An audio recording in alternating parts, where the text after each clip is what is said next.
Elon Musk Starlink will offer satellite internet services in India. हाँ दोस्तों, पिछले 2 साल के अंदर मुकेश अंबानी और सुनील मित्तल ने सिर्फ इलॉन मस्क को इंडिया से बाहर करने के लिए 32,000 करोड़ खर्च कर दिए। लेकिन 8 दिसंबर 2025 दोनों ने इलॉन मस्क के सामने हाथ जोड़ लिए, क्योंकि स्टारलिंक ऑफिशियल इंडिया में लॉन्च हो चुका है। और ये अनाउंसमेंट सुनते ही मुझे लगता है कि जियो और एयरटेल का धंधा खतरे में आ चुका है, क्योंकि जिन लोगों ने इंडिया में सालों से इंटरनेट मोनोपोली बना रखी है, वो आज एक ऐसी फॉरेन कंपनी के सामने झुक रहे हैं, जो जमीन पर एक भी टावर नहीं लगाएंगे, एक भी केबल नहीं बिछाएंगे, बस सीधा स्पेस से तुम्हारे घर तक इंटरनेट होगी। लेकिन असली कहानी स्टारलिंक की प्राइसिंग की नहीं है। असली कहानी ये है कि अंबानी आज तक कभी के सामने झुक नहीं पाया और इलॉन मस्क के सामने कैसे हार मान ली। गवर्नमेंट ने क्यों 34,000 करोड़ की बात इग्नोर कर दी। और सबसे बड़ा डिजास्टर पार्ट तुम्हें कोई नहीं बताने वाला है, कुछ दिनों में क्या होने वाला है, जो इंडिया के टेलीकॉम सेक्टर में हमेशा के लिए पलट होगा। क्या दोस्तों, ये सिर्फ इंटरनेट की बात नहीं है, ये है $63 मिलियन की इन्वेस्टिंग की बात है, और एक ऐसी टेक्नोलॉजी है जिससे गवर्नमेंट, आर्मी, आम आदमी सबके लिए एक गेम चेंजिंग हो सकता है या डिजास्टर हो सकता है। तो पहले क्लियर करते हैं कि स्टारलिंक वर्क कैसे करता है। ट्रेडिशनल इंटरनेट प्रोवाइड जियो, एयरटेल, BSNL जमीन पर इंफ्रास्ट्रक्चर बनाते हैं, fibre optical cable, mobile tower. लेकिन स्टारलिंक का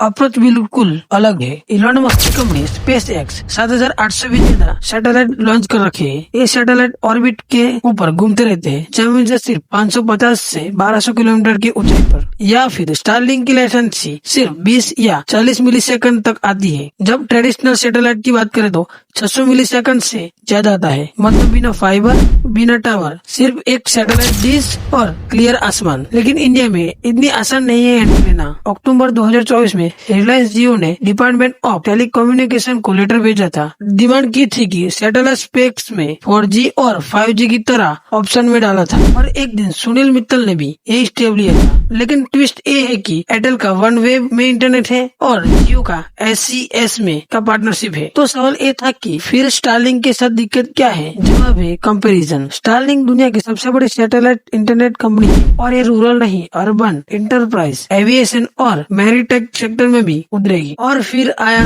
सबसे बड़ा फैसला। 16 अक्टूबर 2024 को सरकार ने अनाउंस किया कि सैटेलाइट स्पेक्ट्रम की ऑक्शन नहीं होगी। ये अंबानी और मित्तल की सबसे पहली हार थी। और इंडिया का टेलीकॉम कंपनी की मार्केट देखो, 121 crore telephone user, 95 crore internet user. लेकिन रिमोट एरिया में फाइबर और टावर लगाना जियो और एयरटेल के लिए फायदेकारक साबित नहीं हुआ। जबकि सैटेलाइट इंटरनेट में मुंबई और लद्दाख में भी कोई फर्क नहीं पड़ता है। और इंडिया में भी आज करीब 63 करोड़ लोग ऑनलाइन है। या फिर सैटेलाइट इंटरनेट गेम बदल सकता है। और अब प्राइस की बात करें तो 8,600 महंगा लगता है, लेकिन स्टारलिंक का टारगेट आम लोगों से नहीं है। बड़ी बड़ी कंपनियां, बड़ी बड़ी ऑफिस है, पहाड़ी इलाके, पहाड़ वाली होटल है, माइनिंग, ये सब के ऊपर टारगेट है। असली ट्विस्ट मार्च 2025 में पहले एयरटेल ने और अगले ही दिन जियो ने स्टारलिंक के साथ पार्टनरशिप का अनाउंस कर दिया। जो कंपनियां रोकना चाहती थी वह पार्टनरशिप बन गई। अगर हार नहीं सकते हैं तो साथ तो हो सकते हैं ना। इस जियो और एयरटेल ने रूरल सॉल्यूशन मिला और स्टारलिंक को इंडिया का रेडी नेटवर्क मिला। लेकिन रिस्क अभी भी है। इलॉन मस्क कभी भी कंट्रोल छोड़ सकता है। यह पार्टनरशिप सिर्फ टेम्पररी है। लेकिन एक बात तो सही है, स्टारलिंक की एंट्री से कंपैरिजन अलग है। प्राइस पर प्रेशर पड़ेगा और सर्विस क्वालिटी सुधरनी पड़ेगी। यह इंडिया की डिजिटल जर्नी का टर्निंग पॉइंट है, क्योंकि टेक्नोलॉजी न्यू अल्ट्रा नहीं है। जिस तरह से यूज करेंगे वही तरह से रिजल्ट मिलेगा। ऐसे ही इन्फॉर्मेटिव वीडियो के लिए हमारे चैनल को लाइक करो, शेयर करो, सब्सक्राइब करो। कर दो भाई, प्लीज कर दो। एक सब्सक्राइब में क्या हो जाएगा, एक लाइक में क्या हो जाएगा, कर दो प्लीज।